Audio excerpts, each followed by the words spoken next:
Welcome to episode 359 of In Touch with iOS, this show that talks about iPhone, iPad, Apple Watch, Apple TV, Vision Pro, Mac, and related technologies. I'm your host, Dave Ginsburg, and we have a great full panel this week. I'm so excited.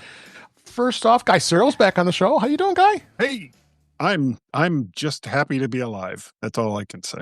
Well, we are too, but I'm glad you're here, and you're sounding great, looking great, and appreciate you being here. It's this beautiful Pile PR35. I was waiting for that. Chuck Joyner, I'm so glad you're back. How you doing, Chuck? I'm doing great. I don't have a Pile PR35, but hopefully I sound okay anyway. Yes, you sound great. And we also have returning Eric Bolden. How you doing, Eric? Great. Been dodging alliums all day. But okay. I'm not saying it's alliums, but yeah, it's alliums. Alliums. And did they come out of the UFO? Sorry. Maybe. Couldn't help it. Marty Jencius, so glad you're here. How you doing, Marty?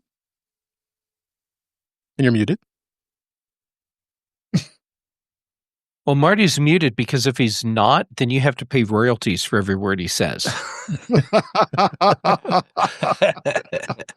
I muted myself because my dog was going nuts and I forgot to turn it back on. So there's no place I'd rather be with you than with you guys. Yeah. And I can say that safely because my wife's asleep. Be very, very I want quiet. to know who the Ubs are.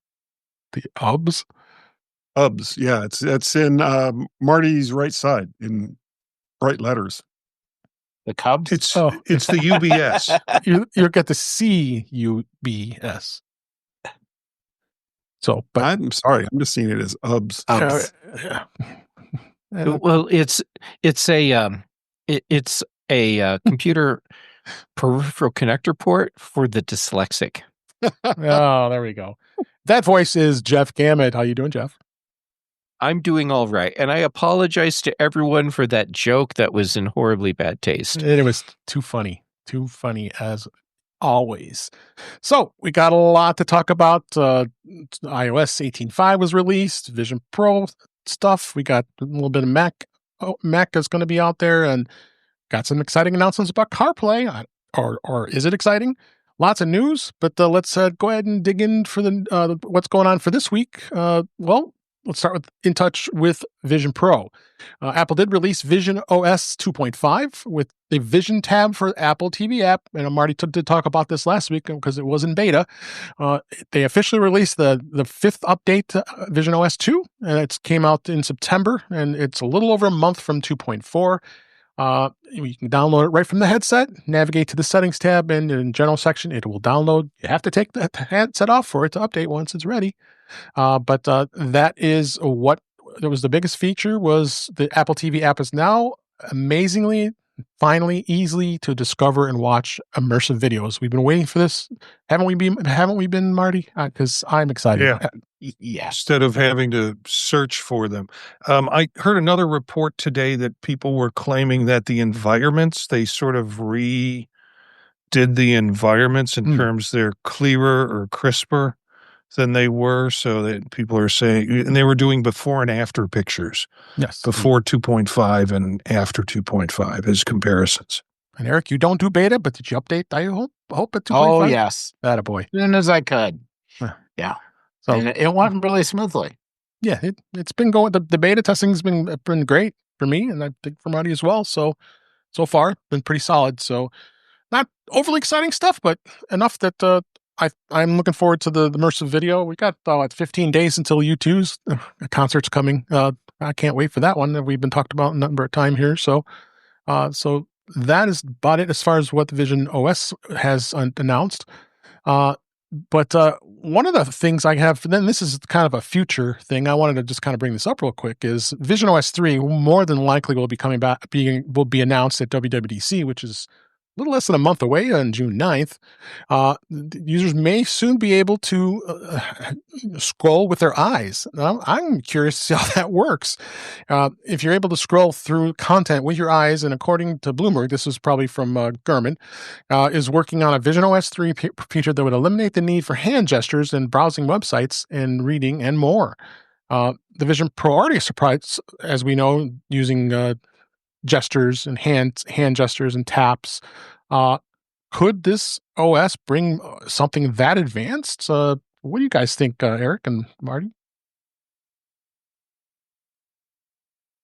It would be a good idea. I mean, scrolling is kind of the missing piece. I'm with you on I can't quite envision how it's going to work. Yeah. But I hope it works in maps because I want to bring up a map and then learn how to scroll with my eyes and then figure out where I'm going on vacation next. Well, that'll work. All I'm thinking of is I'm going to get a headache, and I hear my mother's voice saying, "If you do that, your eyes will stick that way." You get cross-eyed, right? I mean, you could depending on the immersive video, you'll probably need both hands for other things anyway. Oh no! I've really missed you guys. Oh God! But we did Hey, miss you. Dave. Yeah. Years ago, I remember ranting about how I really wish that when I'm working on my Mac, instead of having to use keyboard shortcuts or move my hand over to my trackpad or whatever to switch to a different window, why can't it just track my eyes and automatically select the window I want to be in? And now here we are getting some of that in Vision Pro. So what I guess what I'm saying in a long-winded way is I can't wait for Chuck to buy his so he can try this out and tell me how close we are to that dream that I have. Wait for that. This is on topic. Does anybody remember the movie Firefox with Clint Eastwood? yes, Yeah. Think about the yeah. interface. Think about the interface that when he was flying the and there's no spoilers here, folks. So, It's an old movie. but think about the interface he had. Now that was allegedly a mental interface. You had to think about it, but the fact that he could, pop up a HUD and think about the right thing, it would scroll down, confirm it, and then fire. And that's kind of what I'm envisioning here with something like that, Jeff. Yeah. Because otherwise, I wouldn't want my eyes selecting my windows. I'd be all over the place, selecting every window, on the screen. Yeah.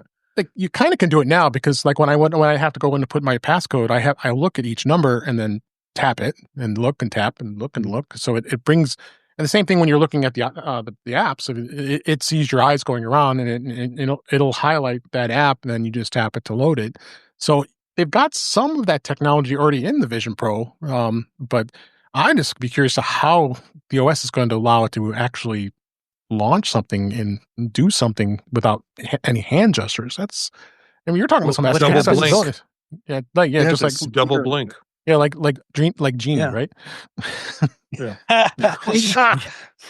All right, so now I've got this image in my head of Marty sending Eric one of the stupid video jokes, and it hits the punchline, and Eric goes, "Oh," and then it's just like zip, zip, zip, zip, zip, and 3 videos go flying by. All right, we need to move on.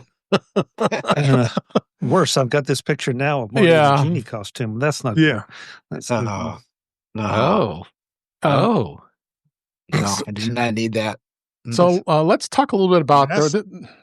I'm moving on. So let's talk about this article that Marty was kind enough to share from the Wall Street Journal. They paid $3,500 for the Apple Vision Pro. A year later, it still hurts. And the headline is the mixed reality headset launched last year with great promise, but these buyers would give dirty looks and sore necks, and I don't need that. And I mean, there are some more early adopters out there. I'm not going to go read through the whole article, but that maybe they have some bit of a buyer's remorse. They're not happy with it, and even showing pictures of it sitting in a bin, which that kind of creeps me out because you spent that kind of money. You got that sitting in that bin there. It's shown in the article. But it was a new technology where I gave in. I gave in because I wanted to. I wanted to. I was able to be able to get one. And I'm able to be in the first right in the door with the latest of this technology. But why? And if you invested in it, then you probably should try hard to continue to try using it, because it's improving every time there's a new OS update, like we just talked about. And with visionOS 3, it's going to be the same way. What do you think, Eric? I mean, what do you think this is kind of over a little bit of a like a publicity that this article is? Kind of. I mean, I'm sort of impressed they found a group of people that were all unhappy. Yeah, because you kind of would have to try. Now, to be fair, if all they did is they bought it early and only made it through 1 or 2 minor updates, they never got to visionOS 2. Right. And it was painful. visionOS 1 was very painful. And I went to by the time I bought it, it was already there, or 2 was already out. So I went right to beta. I didn't even want to even monkey, because it was still in beta. It wasn't even, there was still, was it 1.5 or whatever version it was. But, Marty twisted my arm and says, yeah, you got to put it to beta on, because it's got the newer features. So I stayed on beta, because it doesn't affect, again, this is not a primary device. So I'm comfortable doing it that way. It's not, I mean, the worst case scenario, I erase it and reformat if I have to. But so far, it's been flawless. So, what do you think, Marty? Go ahead. So you can finish here. Oh, I was just going to say, and the other thing is that, if you look at the resale market for the headsets, even for a device that's, a year old, the resale value, it's not retail, but it's still a good, 2/3 of the original price. Yeah. So, versus keeping it in a box and talking about how unhappy you are. A device doesn't keep that kind of resale value if there isn't some value in it. Well, you better send some links to Chuck. That might be something he might save some money to get him to buy one, right?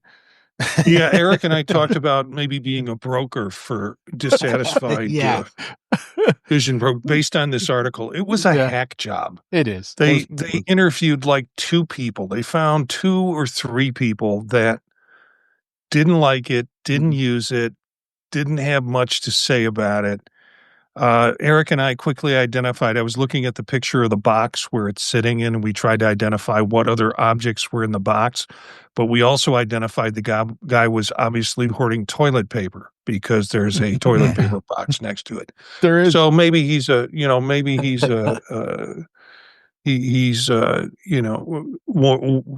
for another problem. In the comments, one comment was, I wonder how many of these guys own Cybertrucks. Yeah, I get disgusted every time I see one of those darn Cybertrucks. It's so ugly. The ugliest thing. So I think it was just poor. I think it was really just poor journalism, or the person who wrote the article had a point of view and thought they'd get clicks on it. That's something Jeff can tell us about. What do you think? That's all it's about is clicks. I mean, you look at something like this and you go, damn, how far has the Wall Street Journal fallen if they're resorting to a hack job article like this? I mean, you can only really read it in Apple News if you don't have a subscription to the Wall Street Journal. So our link is courtesy of a friend, so you can see the whole article. But people are paying for this too, to see this content. So, Jeff, Chuck, anybody you want to add anything else to this? I'll just throw in that I'm seeing. It seems like I'm seeing more and more of these articles everywhere, and the question you have to start to ask yourself is: does this add any value to anything? No. I mean, if we interview, probably wouldn't take much. If we interviewed people, we could easily find at least 2 or 3 people that are dissatisfied with the Pope. So there are always going to be people that are dissatisfied, no matter what it is. Yeah. No, exactly. I can tell you where the value is in this, and it's in traffic. Yep. It's understood in the blogging and journalism world that if you want to drive traffic to an article, you write a hit piece about Apple. That always gets traffic. Mm-hmm. So find a couple people that have surprisingly weak neck muscles and say, it's too heavy and I can't wear it more than 20 minutes without being in a lot of pain. Yeah. Maybe you should go see a doctor and make sure there's not something wrong with your neck or spine. But anyhow, if you want to get extra clicks and extra ad traffic, do an Apple hit piece. No, they got 142 comments about this. So, and in fact, the latest comment was we just talked about. I wonder what portion of these users now own Cybertrucks. So, well, we ironically just said that. So, but yeah, it is what it is. So we'll go ahead and move on from Vision Pro and let's jump into beta. Well, there is no beta this week because iOS 18.5 was released to the public this week. And had some great features added.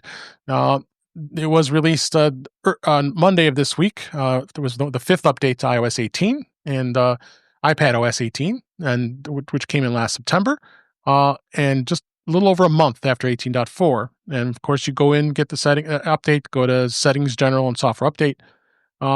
So you will see another update if you are a beta tester and installed the RC. I noticed that on my iPhone 16e that I ran it because it didn't update it. A number of the new features and fixes is it does have a Pride Harmony wallpaper that's included now. Parents will now receive a notification for screen time passcode is used on a child's device. Buying with an iPhone is now available when purchasing content within the Apple TV app on a third-party device. So they fixed an issue with the Vision Pro that may display a black screen, as well as support for carrier-provided satellite features, which is now available as old as the iPhone 13, which is pretty awesome. Apple didn't have to do that, but iOS 19 will be coming anytime now within the next month. So, be interesting to see. Other than being anything incremental from 18.5 that is released from now until then. You guys, those have updated it. Have you seen anything that you've liked so far? We don't have had it for a couple days, and some may have not even updated yet. But anybody want to add? But I haven't really noticed much difference. Yeah, Marty and I have been both on beta, and I did notice some of that stuff. But anything else you noticed, Marty, now that we are on the full version here? No, I think this is. I don't know if we'll see much more of anything, even if they do a little bit of it until we get to WWDC.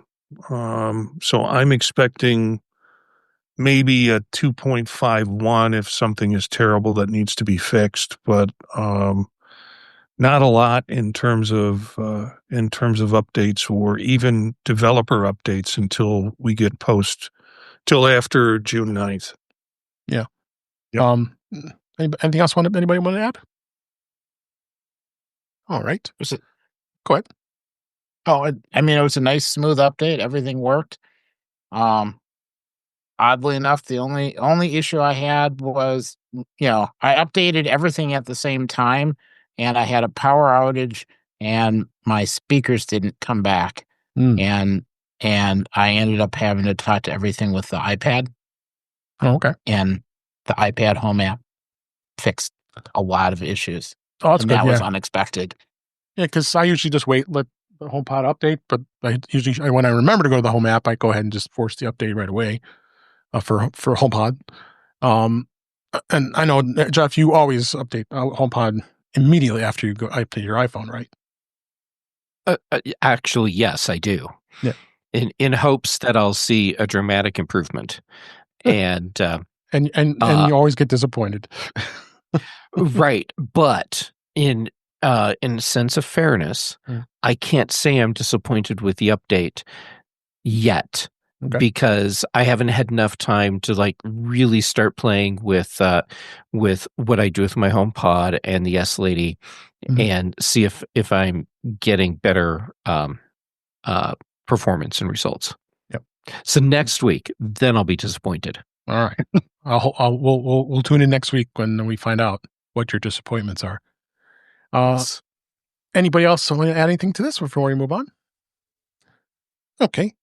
Just quickly, the watchOS 11.5 was just released. Nothing really notable. They did add the Pride watch face to it to match the band, which I have here on the watch. So that was that for watchOS. And tvOS also. Dave, go ahead. Yep. Before we do tvOS, I want to do a listener and viewer request. Oh, sure. If you're still running an Apple Watch Series 8 and you installed watchOS 11.5, have you seen an improvement in battery performance? And I'm asking because I have not updated my Apple Watch because I didn't want to give up the blood ox sensor feature. And I noticed after 11.5 on watchOS that my battery life seems to have improved. So, but you shouldn't lose the blood oxygen, even though you update the OS, because you have. No, well, I'm talking about like if you go to a newer model of Apple Watch the 10. where the feature's not available. Right. Yeah. And so anyhow, point is watchOS 11.5 battery life on that aging battery in this old watch seems to have actually improved with 11.5. All right. Be sure to send us email and let us know if you are having improved battery life on the Series 8 of the Apple Watch. It's feedback@intouchwithios.com. Let us know. And as I was saying, tvOS is also out. Most of the time, tvOS doesn't really have much. I'm trying to pull up the article here, and it is. It just has full release notes and a support document. Really, not much notable with it. They did also like we were talking about. HomePod software 18.5 is out as well, and again, nothing really. Hold notable. on. Yeah. Yes. That's lazy. Not writing an article Apple about shares the full release notes. Tell us what's in the fracking release notes. Don't tell us that the info's in the release notes. That's lazy of Mac Or rumors. copy and paste. Whatever. Just put the info in your article. Okay, I'm off my soapbox. All right, I fixed it because I have the direct link to Apple's support article. There you go. Right, and to be clear, my soapboxing was about the article from the Mac Apple rumors. blog that you had found versus you personally, Dave. I know that. I know you're not lazy. You're on top of it. I try. Also, with tvOS 18.5, it did add some synchronized Dolby Atmos playback for AirPlay and Bluetooth speakers, which I'm looking forward to try because I have my audio engine with the Bluetooth adapter connected to it, and I was always having problems with syncing. They did fix the AirPlay over Bluetooth, according to Apple's release notes on this. The feature should address some persistent syncing issues for some Apple TV users that were encountering trying to play audio with Dolby Atmos. Multiple complaints were over on Reddit and the support forum, and we're going to try that out and see how that looks, because I have not tried that yet. So that is one thing that came out with tvOS. And the other thing with the tvOS and the 4K and Apple HD software updates are right there for you. So if you want to find out what was updated, make sure you check that out. That's right there. Apple did do some updates for the first time to the C1 modem. Of course, the C1 modem is the new modem that's in the iPhone 16e. They included a security fix, which is the Apple's design modem. And of course, another link, according to the security document, there was a vulnerability with the C1 modem that says that it addressed a baseline security flaw that could allow an attacker to a privileged network position to intercept network traffic. Basically, a hacker that had access to a cellular network infrastructure could potentially exploit the vulnerability for surveillance or employ a man-in-the-middle attack. So, Good for Apple, making sure they're staying on top of updates. That's a really new modem, and this is the first one that's had since the 16e came out, which was back in February of this year. So good for them staying on top of that. So that's a really good thing. We also have some other things that have been added with accessibility. Apple did announce, and I put this under beta because this is going to be released later this year. They did have a news release 2 days ago here, since they're recording. It's going to be some accessibility, nutrition labels on the App Store, magnifier for the Mac, a Braille accessibility reader, plus innovative updates to Listen Live, visionOS personal voice, and more. And there's a whole load of stuff in accessibility. It's going to be in iOS 19. We'll report on this once iOS 19 is in our hands. But this is some really interesting things, and Apple actually is. It's not normal for Apple to see them highlighting something that hasn't even been released yet. They say it's coming. We're always hearing them in the rumors, but Apple actually released a news. There's a news release for this. Isn't that interesting to see that they did this? I hope it's that it's coming soon. I'm looking forward to some. Yeah, I mean, for you, especially with your vision and your challenges. I mean, hopefully there's some improvements for you. One thing I would love, and I don't know if there's already an app for this, if someone would come out with a barcode scanner that you could like take into the grocery store and see nutrition labels and things along those lines on the full iPhone screen. Because right now I go to the grocery store and I'm trying to look at what the sodium content is. I'm trying to look at what some of the other, parts of it is. How much sugar and fiber and all the rest of that. Right. And I usually have to go to the magnifier app and screw with it and try to get it so that I can read it. But if I could just scan the barcode and have the nutrition label come on the screen, that would be like fabulous. I'd be surprised. I'm surprised that there isn't something out there that does that. And that wouldn't be there's an app for just people that have, sight issues. That would be a benefit for anybody. Sure. Guy, I played with an app.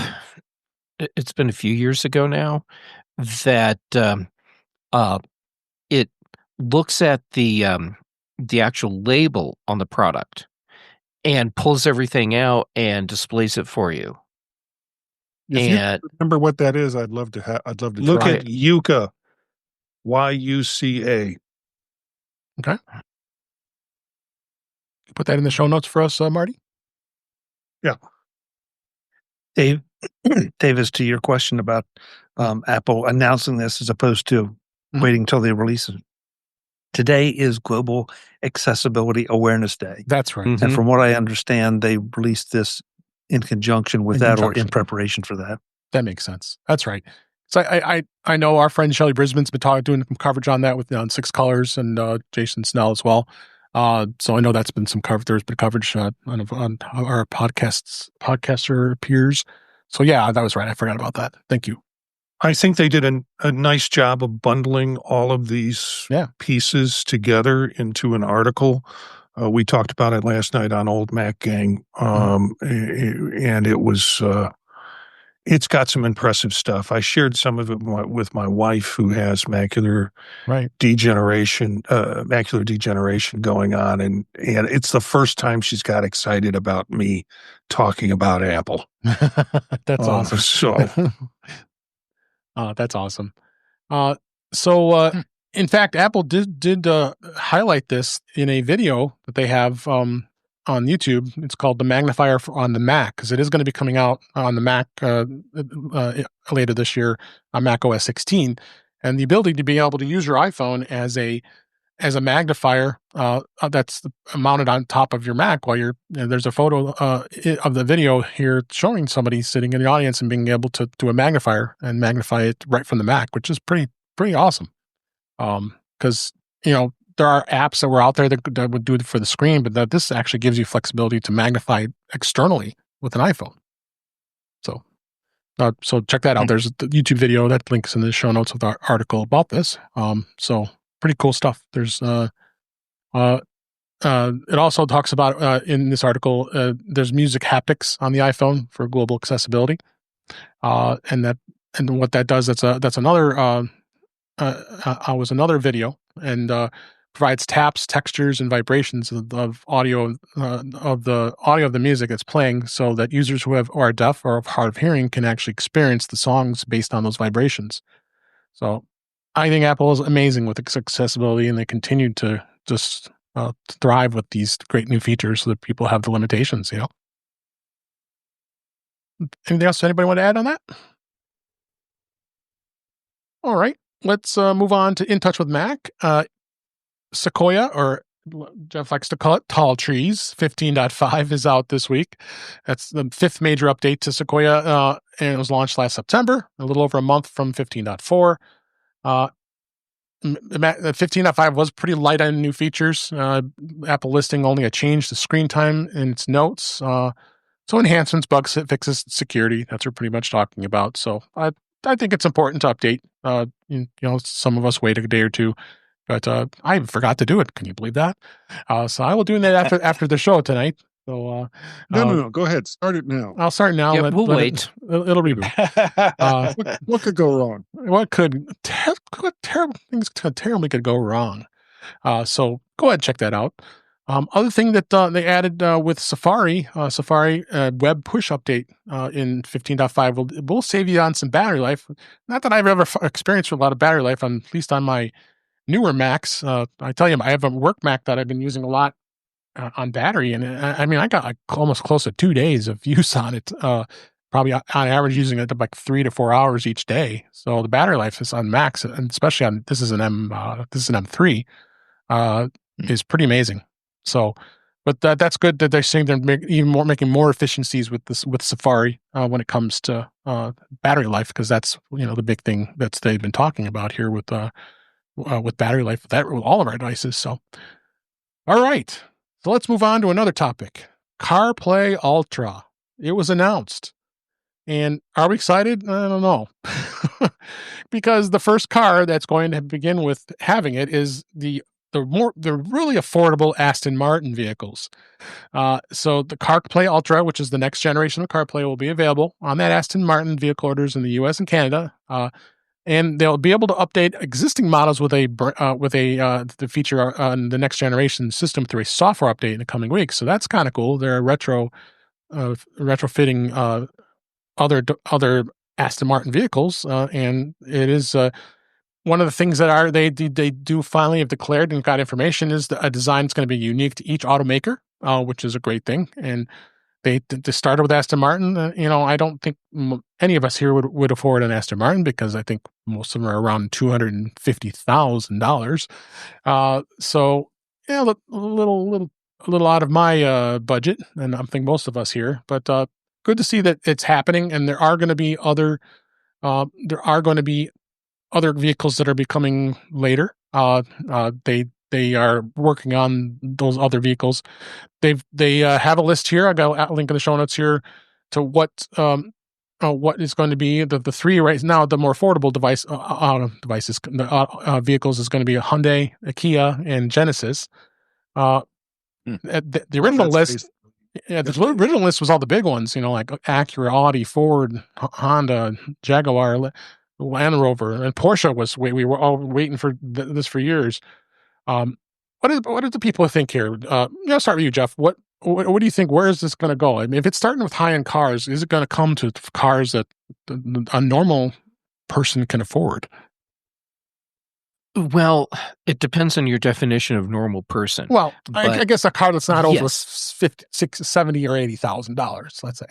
I mean, eventually, yes. It'll work its way down the system. I'm glad to see this announcement, because it means we finally have CarPlay Ultra actually rolling out. And I know a lot of people are complaining, saying this is taking too long. Apple's dropping the ball. It's not coming together. It takes a really long time. Yeah. To go from concept through design and then production to getting a car out into a customer's hands. So I'm not surprised that we're just starting to see this now. And a lot of the companies that were announced in the beginning that we haven't heard anything from lately, except for GM related products, I'm not that concerned. Right. It's going to come. The car industry, this is slow. It is. So it's just going to take a while, and this will be a luxury feature at first. I mean, think about when CarPlay first rolled out. It wasn't available in every car, and over time, then it it broadened out or expanded out to cover more manufacturers and more models. So I expect the same thing is going to happen here, but I don't expect this to be something that you get on your base model. I don't know, whatever your favorite base model consumer car is. Yeah. What about you, Tim? What about you, John? You go. Yeah. Which I read is making a comeback. But that's another story. That's another story. Chuck, what are your thoughts on this? I'm with Jeff. I think it'll get here eventually. I think what is going to be really interesting is just how much they can do with CarPlay in the legacy cars. Mm-hmm. You know that the new cars, they're going to focus on that and doing those capabilities. But if you have a car that's 2, 3, 4, 5 plus years old, you know, how much more capability can they build into it, because they're going to be limited by the hardware that's in the dash already. Mm-hmm. So we kind of come back to some of the discussions we've had about third-party options or third-party add-ons that you could maybe mount up on the dash, you know, the way you do a webcam now. And how will that integrate in with CarPlay? Will it? So that a lot of us who aren't ready to buy new cars, right, or don't intend to buy new cars, can get more out of the CarPlay Ultra experience. I hope so. Apple continues to as iOS updates. It continues to do its updates with CarPlay. I can't imagine it wouldn't, especially if you have a newer iPhone like the 16 or coming soon the 17. But it's not going to be this car. That's why I think that was probably a smart move on their part, branding it CarPlay Ultra. Because it's going to be a full dash experience. And all the automakers can actually customize it to the way they like. That's one of the things that they were worried about with the car manufacturers. Are they going to be at the mercy of Apple? I don't know. Apple's being very flexible with the automakers. They can, if they provide their knowledge and know-how of the software, then they can customize it any way they'd like that matches with the vehicle. So, which is a good thing. Yeah, I don't know enough about the inner workings of CarPlay. Yeah, either. In my car, in the dash. I mean, obviously it's running off of the iPhone, and so that's a good thing because that can stay absolutely up to date. But what's on the other side of that USB-C cable or that wireless connection, and how does that affect what can be offered? That's the part that I'm not familiar with. So I'm confident that Apple will give me everything that it can possibly give me, but it may just be limited by the actual hardware in the vehicle itself. Right. How about you, Marty? What do you think with this? Would you buy a car with this? Sure. I would love to buy a car with this. We'll get that Aston Martin for you. Now. Yeah. You know, I think they should do a CarPlay Ultra Pro Max version. And then for the rest of us who are driving older cars, they could just call it CarPlay Hoi Polloi.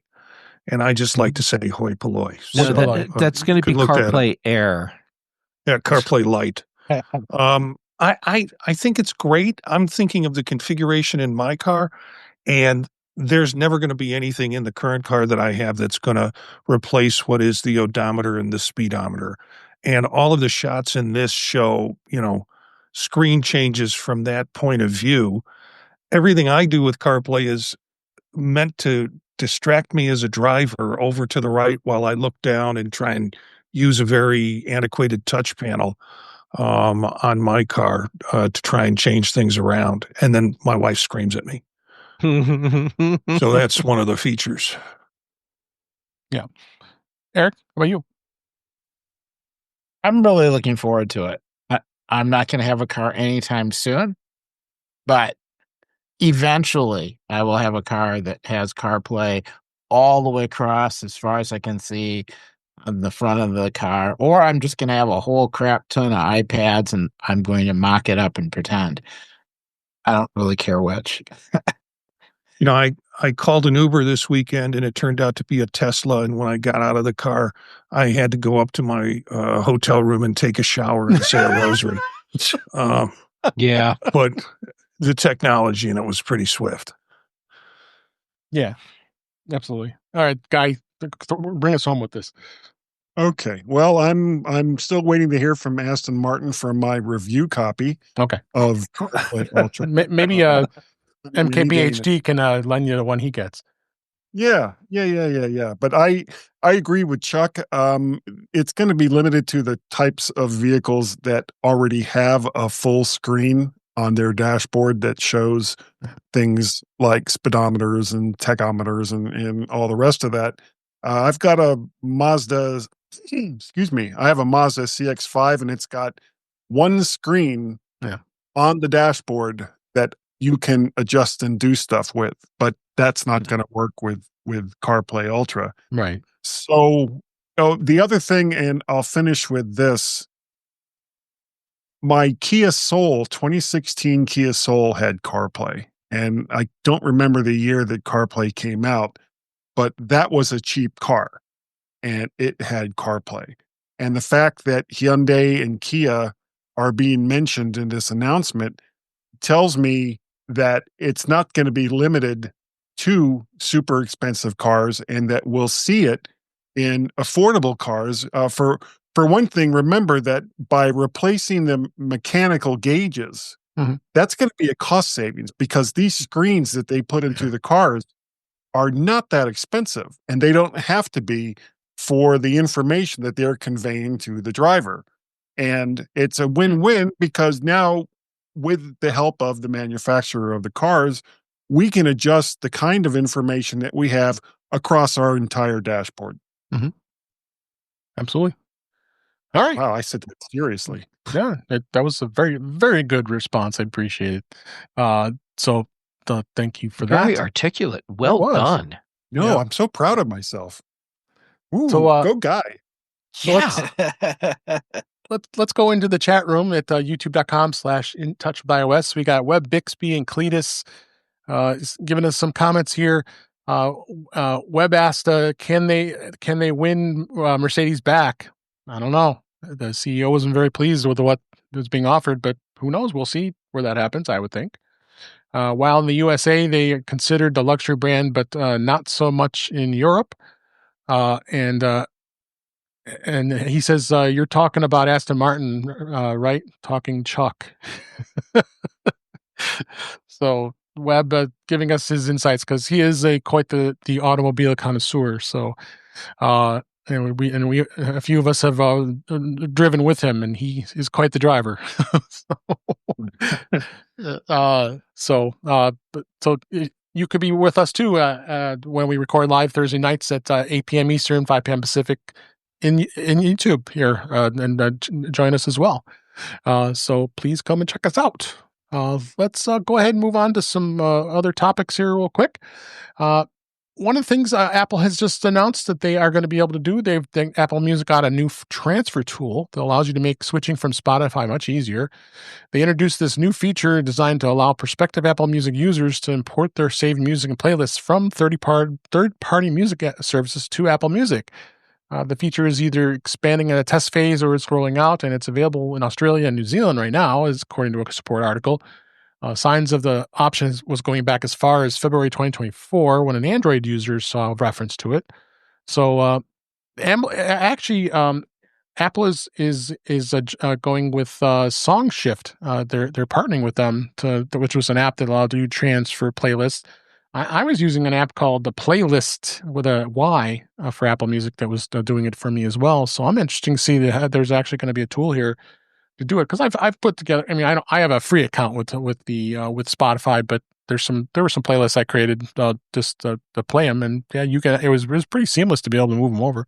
Has anybody tried any of these types of services to do that? Yeah, I actually, years and years and years ago, I used SongShift to move from Spotify to Apple Music, and it just worked. It just did it. It's one of those utilities that I can't imagine why you would bounce back and forth, but I used it once. It did what I wanted, and I never looked back from a Spotify perspective. But yeah, so if Apple's partnering with them, they know their stuff. At least in my case, I didn't have like dozens and dozens of playlists, but I had a couple that I wanted to move over. Yep, and it was seamless. Excellent. Anybody else want to add anything to this? All right. let's go ahead and move on and talk a little bit about Apple Card. Apple Card has 3 features. This was an article in 9 to 5 Mac, and this was a go-to favorite for the author here.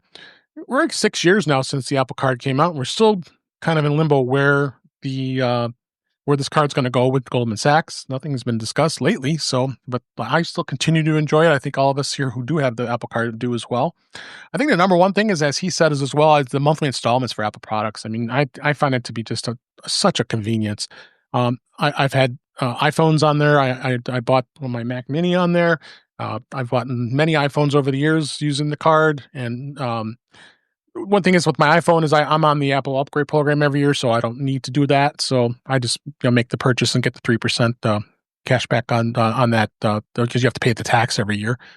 But having those monthly installments is pretty awesome. I just paid off my iPad 13 that I just bought a year ago. So that's a great feature. And you get the 3% cash back up front when you do the payment. Savings account, definitely another perk for sure. I think it's the interest has dropped quite a bit, not quite a bit, but a little bit. I think it's at about 3.9 the last I checked.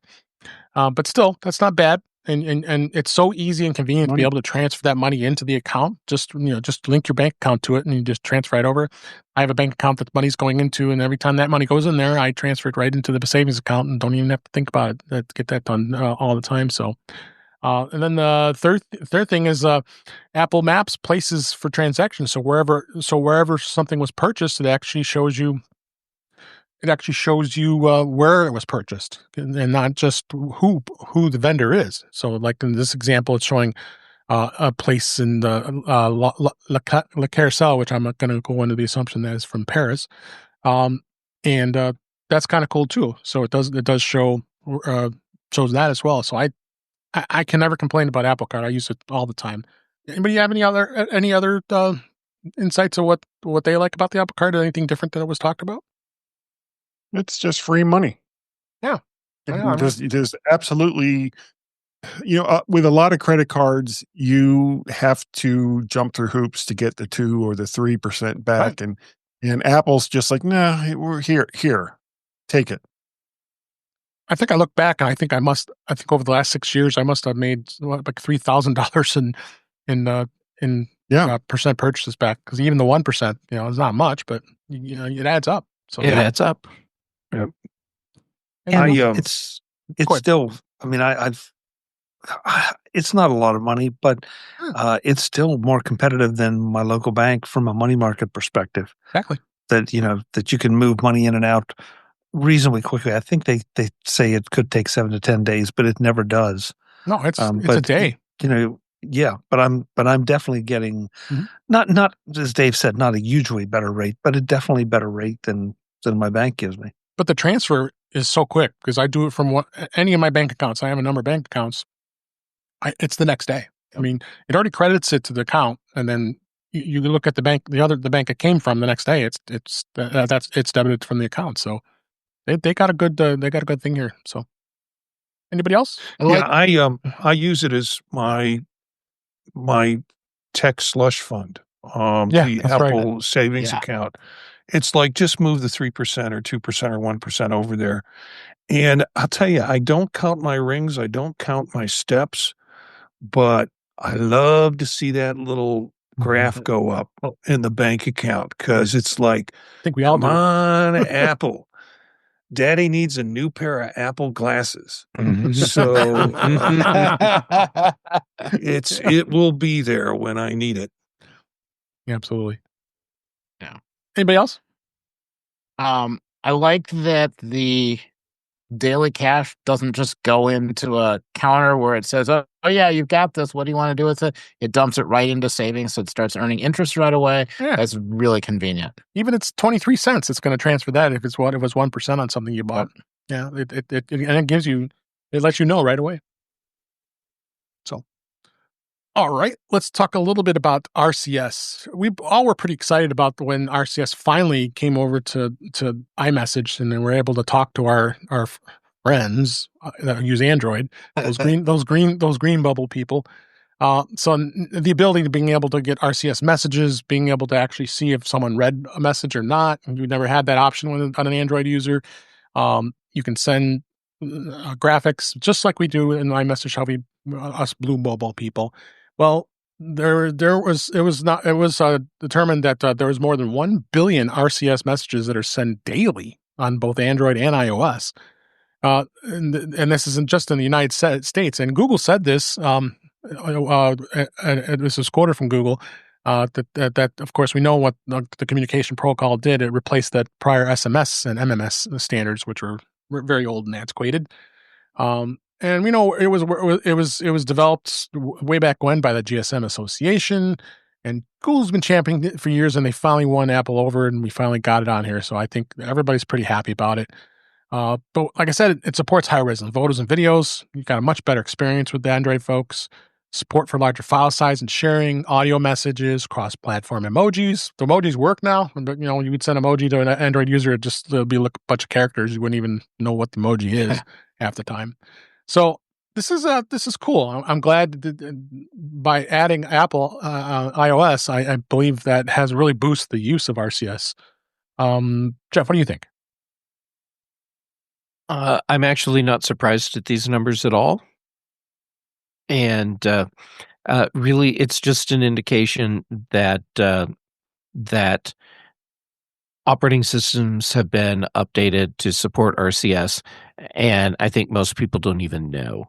They're just using their phones, and text messaging is incredibly popular and convenient. Mm-hmm. So there you go. But I'm glad that that RCS is being used much more broadly. Mm-hmm. So, like you said, we now have better security cross-platform, and that's a good thing. What do you think, Eric? I guess I'm happy it's there. I still I don't kind of like the older texting. I don't like the fact it's tied to a number. Because I still run into that problem where I'm pulling a conversation, I switch to a different device, and then all of a sudden the conversation's not there, or I can send it to some people, but not, and it's gotten better that you can tell your phone to talk to the computer and share the number, but it's still a little more fiddly than I would like it to be. Okay.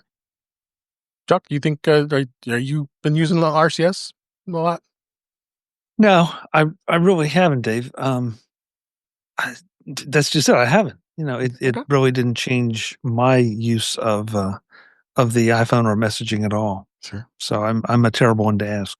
Okay, Marty, guys, wrap it up. Or what do you guys have? Yeah, I have family members who are a mixed Android iOS family. We have one now. The iOS people are, are my side of the family, and the Android's the other side of the family. And so, like the Hatfields and McCoys, we always hated having to respond separately in order to get the message across. I'm curious what the numbers were like before this article came out in terms of when we didn't have combined RCS, if it really has brought people together in a way. I don't think it has. I think this is just an indication that people do a lot of texting, and it just so happens that we can track RCS now, and so that's how a lot of this is happening. Yep. Guy, anything you want to add? Yeah, while most of the people that I know and most of the members of my family are using iPhones, hallowed be its name. I do have a few people, including my son Guy's girlfriend / hopefully soon to be wife, who is Android, and I've noticed that since the update, a lot of the problems that we were having in a group chat have just gone away. Yep, and so that makes me happy. Yes. All right, next news story. Apple and Universal Music have announced sound therapy. Apple and Universal Music announced it as a jointly introduced a sound therapy, which is a collection of wellness playlists consisting of popular songs, added sound waves are white noise to help listeners focus, relax, and sleep better. The sound therapy has different categories: focus, relax, and sleep. Playlist includes extended instrumental and reimagined versions of popular tracks from such artists as Imagine Dragons, Katy Perry, Casey Musgraves, and others. And this is kind of cool. I know there's a lot of people out there who like to listen to white noise and sound like this to help sleep and help focus, feel better. Now you can actually literally have these playlists, and these are actual songs that some folks might like. Anybody want to add anything to this? What would this be something you use? I'm kind of waiting to see if they ever add the Sex Pistols to that list. Okay. Yeah, that checks out. Yeah. Yeah. I am actually going to play with this, Dave. Yeah. Mine too. I have built some weird custom playlists for I subscribe to them, I know. relaxation and sleeping and okay, yeah, you know I have some weird stuff. I have one playlist that I have not shared, and yet Bet you I do. okay, I have one playlist that I have not shared that I'm admitting to, and all it is an hour-long track of iTunes, which is like a Starship engine sound. And it's the white noise sound that I've been using to get to sleep at night. Yeah, these are the things we have to do. But anyhow, this is why I'm actually really interested in playing with the sound therapy thing, because if they have put together something that works really well, and I've played around with Calm also. I have to. So I went to see how this compares with Calm, and I will be playing with it some. And I'll jump in too, Jeff. I want to play with it because I sleep with brown noise. I've tried white; it's a little too sharp. I've tried green; it didn't do anything for me. Have you seen the South Park episode? Okay, I'm sorry I interrupted. Please continue. Yeah, no. But just that. I mean, that has been my go-to, and I use an app for it. But it's terrific. I mean, whether I'm at home or whether I'm traveling, it creates that constant, consistent environment that I'm familiar with. And so, and it also, one of the interesting things I think about it is it doesn't matter how loud you turn it up or how low you keep it. Turn it up to drown out noise that's going on outside, and after about a minute and a half, 2 minutes, you don't even realize it's loud. It's just there. And so I'm anxious to see what they've put into this. I'm not sure I'm really a playlist kind of person that is going to listen to music as I go to sleep or try to sleep.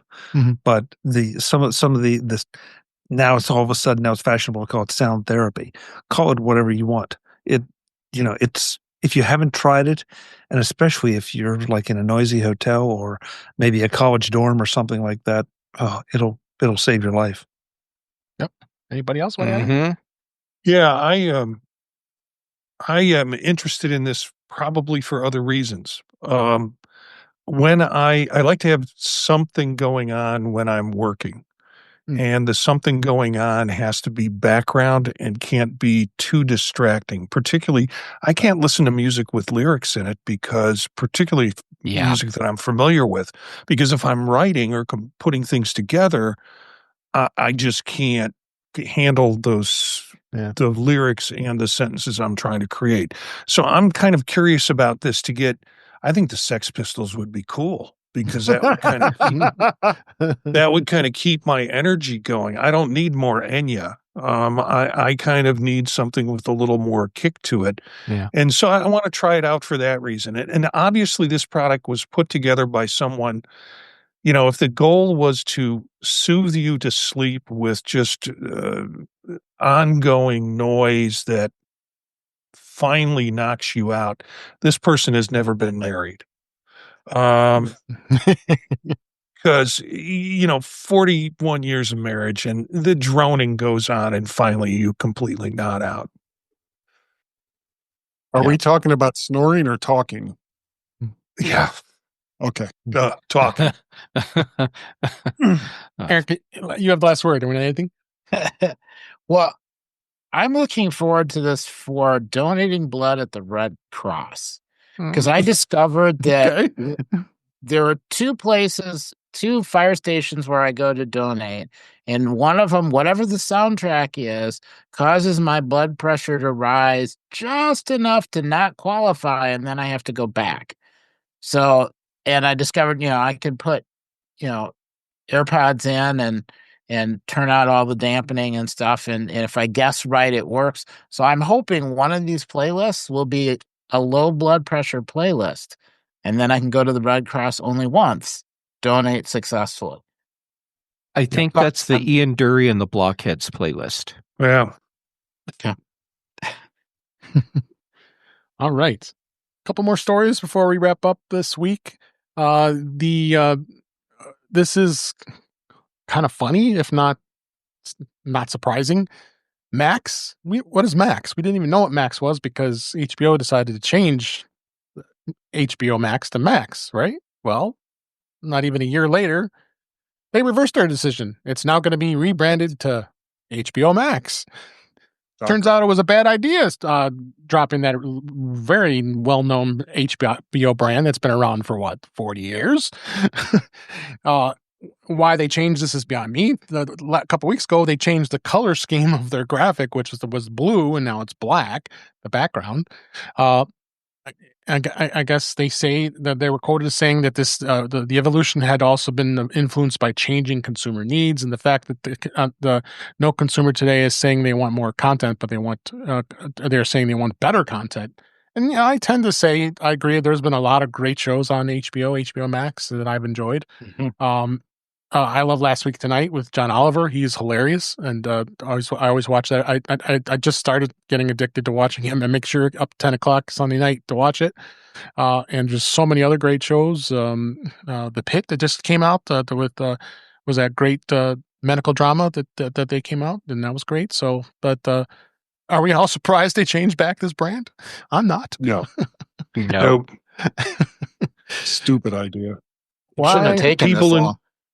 People in my family could not figure out what Max was. Yeah, no one. Honestly, then it was tied essentially to our HBO account, and it was part of the catalog stuff. Right. And so when I shared this with Aileen that they were changing back to HBO Max, she was like, "Well, I'm glad they are before all of us who remember what HBO was die off." Yeah. I remember the theme song before every movie, right? The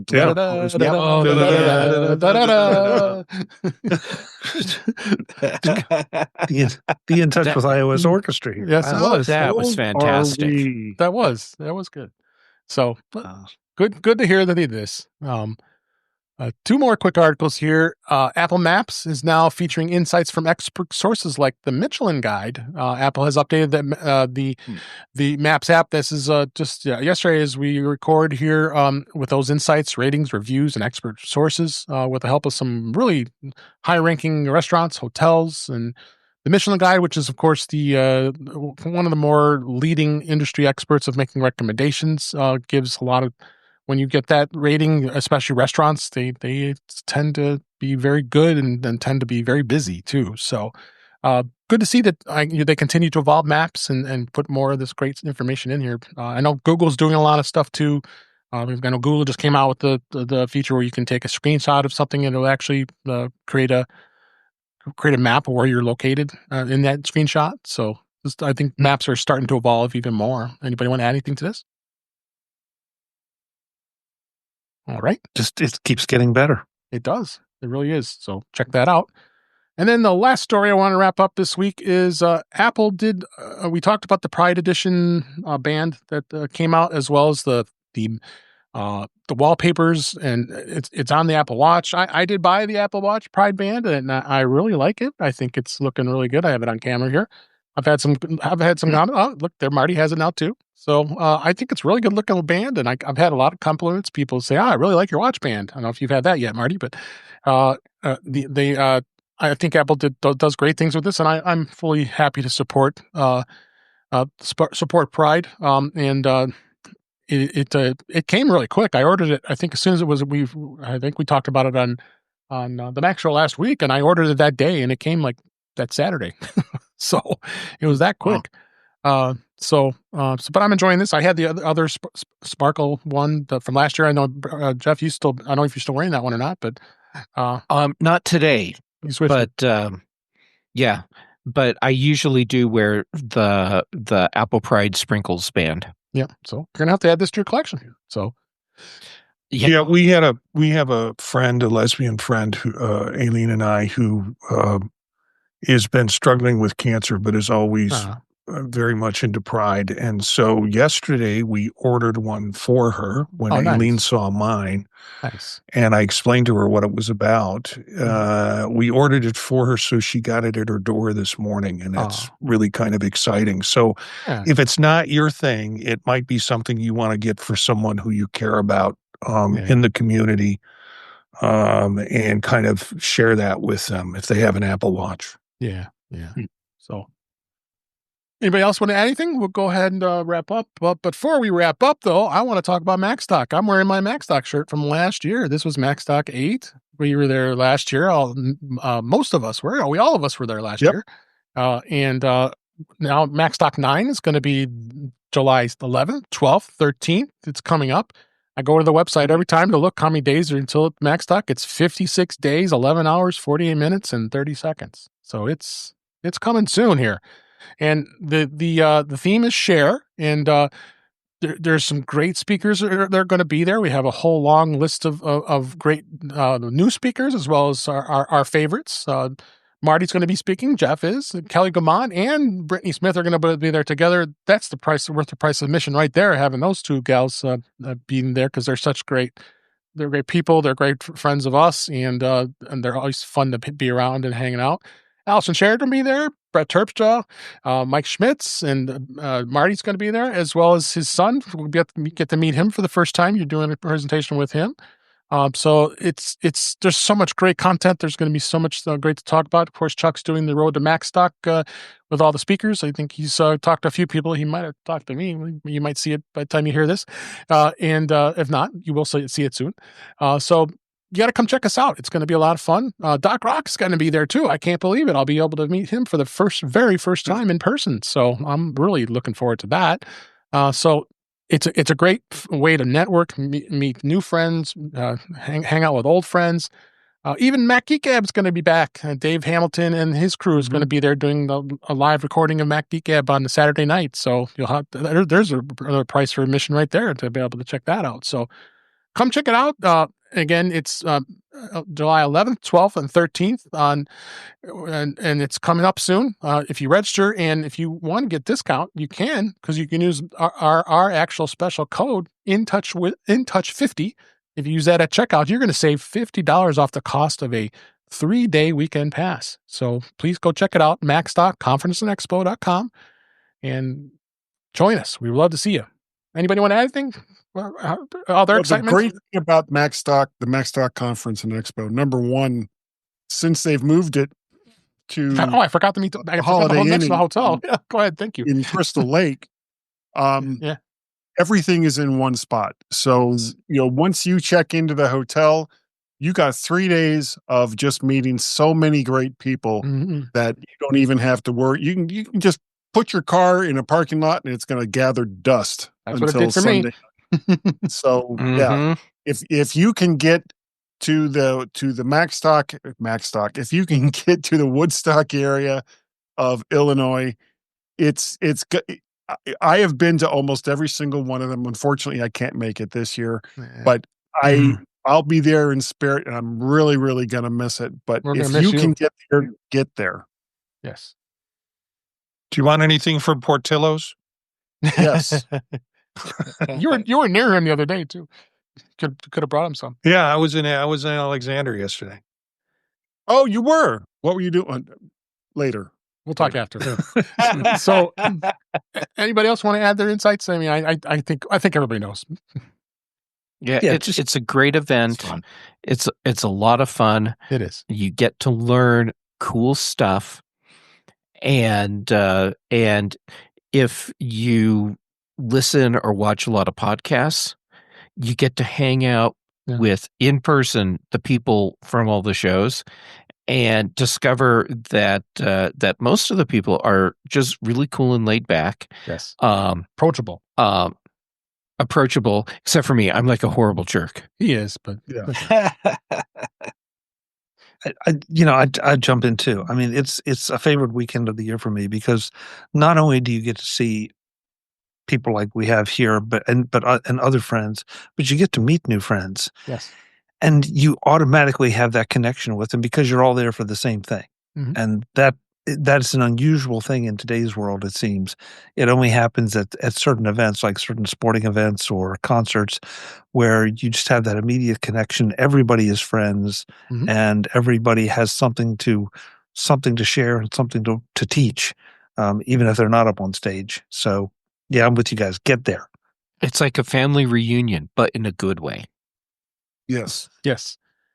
Webb asked in the chat, will we be doing In Touch with iOS at MacStock? Absolutely. We're going to probably have all of us folks. Sad you're not going to be there, Guy. We wish you. We'll have you in spirit. Yes, we're definitely going to record. I'm guaranteeing Marty's going to be doing some podcasting, and who knows, Chuck might do a little bit as well. You never know. And maybe some Vision Pro. Vision Pro stuff. And now you've got 3 of us here that have it, and then we get some more. Hopefully, you get some others that have them as well, and that will now I can participate comfortably and be happy I get to do it. So, yes. So it's again, it's the Holiday Inn. It's out in Crystal Lake. It's a great conference center. Come and check it out. Make sure you use the offer code INTOUCH50. You're going to save $50 off the price, and come join us. We can't wait to see you. All right, let's go ahead and wrap up for this week. That's a wrap for this week. Please send your comments, questions, suggestions that are to our email address, which is feedback@intouchwithios.com. Follow us on Blue Sky and Mastodon at InTouchWithIOS. Support the show by buying me a coffee at intouchwithios.com/coffee. We'd really appreciate it. You can become a Patreon of the show by going to patreon.com/intouchwithios. We have 2 tiers available to support the show. We would really appreciate it. Make sure you like, share, and subscribe so you are notified when we are live streaming, which is Thursday nights at 8 p.m. Eastern, 5 p.m. Pacific. So great to see Webb Bixby and Cletus and others that were in the chat this week, that they were able to hang out with us while we recorded live. You'll see the live streams. Real quick. Cletus, thank you so very, very much for the offer. Just wanted to, and that's as far as I'll go with that. Thank you. All right. Yeah, so make sure you come join us when we're doing it live. You'll be able to interact with a lot of our friends, and you can be part of the show as well, by asking questions while we're recording. We have the live streams. I leave those up there, as well as being able to listen and watch the past live streams, as well as listen to past shows. In Touch with iOS magazine is on Flipboard, and many of the topics we discuss are in that magazine. The link is in our show notes. You can subscribe to our show in your favorite podcatcher, including Pocket Cast, Overcast, Apple Podcasts, many others. Just go to our website, intouchwithios.com, where all the links to all the ways to listen to us are there on that website. I am Dave Ginsburg. You can find me on Blue Sky, Mastodon at DaveG65. And Guy Searle, thank you so much for being here. It's always a pleasure having you on the show. Where can people find you? I appreciate you having me on. I almost said Jeff. Dave. There. Geez. Instead of providing all the links, I'd like to very, very quickly say that Tim Robertson of yes, please, founder of the MyMac podcast and of course the MyMac website, has been ill as of late, and if you could please keep him in your thoughts and prayers, and let's hope that he's going to be back leading the charge again very, very soon. Yeah, thanks for that. Go, Tim. We really miss you, and hopefully you're going to be feeling better. We want to get you back on your feet. So. And Chuck Joyner, thank you for being here as always. Always a pleasure. Where can people find you? MacVoices.com. That's where you'll find everything that I'm doing. As Dave mentioned earlier, we are doing the Road to MacStock series. 2 episodes, I believe, out now. At least 2 more, maybe 3 in the can. So they're going to be coming out over the next few weeks. The idea is to let you know, introduce you to some of the speakers, let you know what they're talking about and why you should attend. So go and check that out. Please. On the social medias, I am at Chuck Joyner. Dave, thanks as always. This is always a great Thursday night. It's a blast. An absolute blast. And thank you for being here. Eric Bolden, always great to have you here, and made you a regular, so you're here all the time now. We really appreciate it. Where can people find you? It can be found on Mastodon at EA Bolden at techhub.social or EA Bolden at Blue Sky. Then Mondays with Marty and Tuesdays with Vision Profiles and Tuesdays with Chuck. And Thursdays here, covering all my OS bases. Yes, I got them. We all the bases covered for you. Marty Jencius, great to have you as well, and let you go and feed right back into the Vision Profiles. Where can people find you? Yeah, it's always fun to watch Eric crack himself up. He gets the hand bomb. Yeah, right away. He's the funniest guy he knows. Yeah, makes for a great show. He's always laughing. And it looks like he's being attacked by a COVID virus, whatever that is behind his head. Anyway, Vision Profiles on Monday night, 9 p.m. Eastern Time with Eric Bolden. We cover things Vision Pro and AR related. You can find me at Jencius, Jencius, at Blue Sky and also at mastodon.social. The other projects that I'm involved in, you can find at thepodtalk.net. And that involves things like Gear Up and Go with my son and Old Mac Gang and all sorts of fun podcasts that I'm involved in. But I love being on with Chuck on Tuesday nights on Mac Voices, and Thursday nights kind of caps off my week. So no matter how the week's been, it's always great to be here with Dave and great folk to have fun with. So absolutely. Thanks. Even Jeff. Speaking of Jeff Gamet, always a pleasure for you to be here. Where can people find you? Okay, so sorry about my camera shaking so much. Okay, here's the funny thing. I've been out all week and got home this afternoon. My office manager, she has really been missing me a lot. And so she hopped up on the desk just a little while ago so that she could be right here with me. But instead of facing me and looking at me, she's been looking at the preview window for the show on my screen and watching me there. And it's very clear that's what she's been looking at. And everything started shaking because she started pawing me on the screen. Anyhow, all right. So when I'm not getting digitally battered by my office manager, you can find me on the social medias as Gamet, pretty much everywhere. I'm active right now on Mastodon and PixelFed and Blue Sky. And then for shows, Chuck, for whatever reason, lets me join in on Mac Voices Live on Tuesdays. And Dave, thank you. I still don't get why you let me on your show here, but I enjoy being on In Touch with iOS, so thank you. Then on the British Tech Network, the Big Show on Thursdays, the Mac Show on Fridays, Brian Chaffin and I do the Context Machine, and as we record, our latest episode was published. Nice. So that's out, and then Patrice Brendamore and I do Retro Rewatch. Excellent. Thank you all for being here. We have had just a great panel here this week. I hope you enjoyed the show. We enjoyed doing it. We'd like, as I say, we will be back next week. We keep doing this weekly and love talking about Apple and talking about all this great tech that we are all very passionate about. So thanks for listening. Thanks for watching, and we'll talk again soon.